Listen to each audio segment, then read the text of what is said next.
नंद बाबा ने 9-9 लाख गाय दान में दी। गाय कितनी थी? जो उपनंद थे ना, उनके पास थी 5 लाख गाय। जो महानंद थे ना, उनके पास थी 9 लाख गाय। जो वृषभानु जी थे ना, राधा रानी के काका, उनके पास थी 10 लाख गाय। जो वृषभानु वर राधा रानी के पिताजी थे ना, उनके पास थी 50 लाख गाय। जो नंद राय जी थे ना, भगवान श्री कृष्ण के पिताजी, उनके पास पहली बार जनने वाली गायों की संख्या थी 1 करोड़। पहली बार प्रतिदिन जनने वाली गायों की संख्या थी 1 करोड़। जो दूसरी बार जनती होंगी, तीसरी बार जनती होंगी, चौथी बार जनती होंगी, जो बछड़ी होंगी, जो बछड़े होंगे, जो वृद्ध होंगी, उनकी संख्या कितनी? गर्गाचार्य जी महाराज कहते हैं, आकाश में जितने तारे गण हैं, उतनी नंद बाबा के पास गौवंश थे।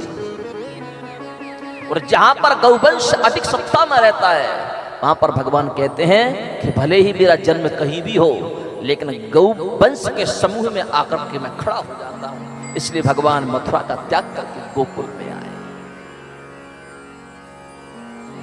पहले के राजा महाराजाओं पर इतना गौवंश होता था। अब आजकल के राजा महाराजाओं के पास गौवंश नहीं मिलेगा, कुत्ते मिलेंगे।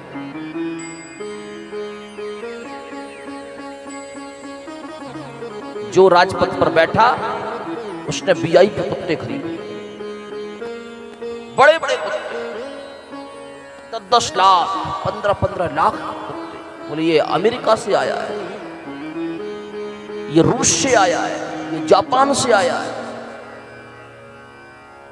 8-8, 10-10 नौकर उन कुत्तों की सेवा करने के लिए। भगवान श्री कृष्ण जब चलते थे, उनके आगे पीछे अगल बगल गाय चलती थी। जब आज के नेताजी चलते हैं तो अगल बगल कुत्ते चलते हैं। जैसा करोगे संग, वैसा होगा रंग। जहां गाय होंगी, वहां पर मेरे गोविंद होंगे, और जहां पर कुत्ते होंगे, वहां पर कुत्ते ही होंगे, वहां पर इंसान नहीं हो सकता।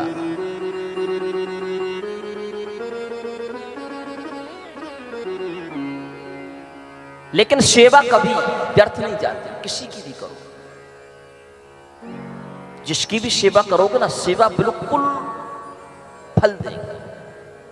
आप माता पिता की सेवा करोगे, माता पिता आशीर्वाद देंगे, बेटा खूब फूलो फलो, खूब आगे बढ़ो, खूब सुखी रहो, स्वस्थ रहो। आप भगवान के मंदिर में जाकर के पूजा सेवा करोगे, भगवान का हाथ भी ऐसे है, भगवान आशीर्वाद देंगे, मेरी भक्ति तुमको प्राप्त हो, मुक्ति तुमको प्राप्त हो, तुम्हारा यश, तुम्हारी कीर्ति की वृद्धि हो। ये भगवान का आशीर्वाद। अब लोग कुत्तों की भी सेवा करते हैं। जब माता पिता की सेवा का फल मिल सकता है, भगवान की सेवा का फल मिल सकता है, तो कुत्तों की सेवा का फल नहीं मिलेगा क्या? बोलो, मिलेगा कि नहीं मिलेगा? बड़े बड़े शहरों में जाकर के देखो, हाफ पैंट पहन करके, हाफ शर्ट पहन करके, सुबह सुबह की मॉर्निंग यात्रा पर, ना दांत साफ किए, ना मुंह धोया, कुत्ते के पट्टे को पकड़ लिया, चल रहे हैं श्रीमान जी उसको घुमाने के लिए। बड़े रहीश, कुत्ता भी साथ में बराबरी से चलता है, जीभ बाहर निकलती है कुत्ते की, बार बार उसको देखता है। जब वो कुत्ते को घुमा करके वापस लेकर के आता है ना, तो कुत्ता भरी निगाहों से उसको देखता है, कुत्ता भी उसको आशीर्वाद देता है। पता है आपको क्या आशीर्वाद देता है? कुत्ता उससे कहता है, तूने मेरी बहुत सेवा की, मैं तेरी सेवा से अत्यंत प्रसन्न हूं।